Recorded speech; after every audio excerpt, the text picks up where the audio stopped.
what is generics in C sharp, and why programmer preferred to use generic instead of array list or array. So to check out the same video in English, link is in the video description. तो सबसे important चीज़ ये है कि generics क्या है और क्यों हम इसका इस्तेमाल करते हैं, खासकर सी शार्प प्रोग्रामिंग लैंग्वेज के अंदर। तो सबसे इम्पोर्टेंट चीज़ है, जेनेरिक्स की सिंटेक्स कुछ इस तरीके से होती है। My OBJ is equal to new list, और फिर यहाँ पर हमें उसको स्पेसिफाई करना पड़ता है कि हम अपनी लिस्ट को किस तरीके से बनाना चाहते हैं।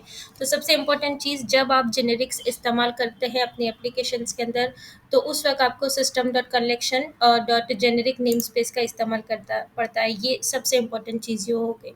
ठीक है। दूसरी चीज़ ये है कि जब आप जेनेरिक इस्तेमाल करते हैं तो लिस्ट के अंदर आप अपनी डेटा टाइप फिक्स कर सकते हैं। So it is a fix data type. अगर मैं यहाँ पर लिख रही हूँ लिस्ट इंटीजर, तो इसका मतलब ये हुआ कि आगे जाके मैं अपने माई ओबीजे के अंदर जितने भी वैल्यूज डालूंगी, उन सभी के सभी की जो लिस्ट के अंदर वैल्यू होगी वो इंटीजर टाइप की होगी। जैसे कि मैं यहाँ पर लिख रही हूँ माई ओबीजे डॉट, फिर मैं यहाँ पर ऐड कर रही हूँ, तो मैं यहाँ पर वन बाय डिफ़ॉल्ट वो मुझे शो कर रहा है। उसी तरीके से मैं यहाँ पर टू लिख सकती हूँ, थ्री लिख सकती हूँ, फोर लिख सकती हूँ। तो कहने का मीनिंग ये हुआ कि जब आप जेनेरिक इस्तेमाल करते हैं अपने एप्लीकेशंस के अंदर, प्रोग्रामिंग के अंदर, तो आपकी जो डेटा टाइप है, उसकी डेटा टाइप फिक्स हो जाती है। जैसे मैं यहाँ पर लिख रही हूँ माई ओबीजे, मैं यहाँ पर लिख रही हूँ माई ओबीजे डॉट कर रही हूँ, तो देखिए यहाँ पर वो मुझे शो कर रहा है लिस्ट आईएनटी। इसका मतलब ये हुआ कि ये फिक्स टाइप का हो गया, इंटीजर टाइप की वैल्यू ही आप इसके अंदर डाल सकते हैं। ठीक है। यहाँ पर मैं लिखती हूँ यहाँ पर जैसे कि थ्री। ठीक है, तो ये फिक्स टाइप की हो गई। मैं यहाँ पर जाकर उसके अंदर यहाँ पर ऐड में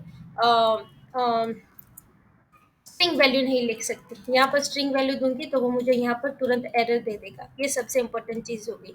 तो ये पहला इम्पोर्टेंस है कि आपकी जो डेटा टाइप है वो फिक्स हो जाती है। First important thing is fix data, fixed data type.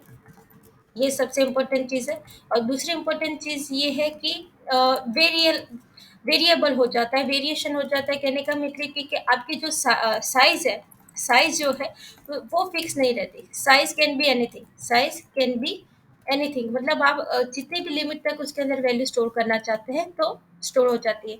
तो कंबाइनेशन ऑफ अरे एंड अरे लिस्ट इज अ जेनेरिक। अगर हम सिंपल वर्ड में समझे तो जेनेरिक का मतलब क्या होता है, अरे plus array list is termed as a generics. Array की फिक्स डेटा टाइप और अरे लिस्ट की एन नंबर ऑफ वैल्यूज का कंबाइनेशन जो होता है उसको कहा जाता है जेनेरिक्स।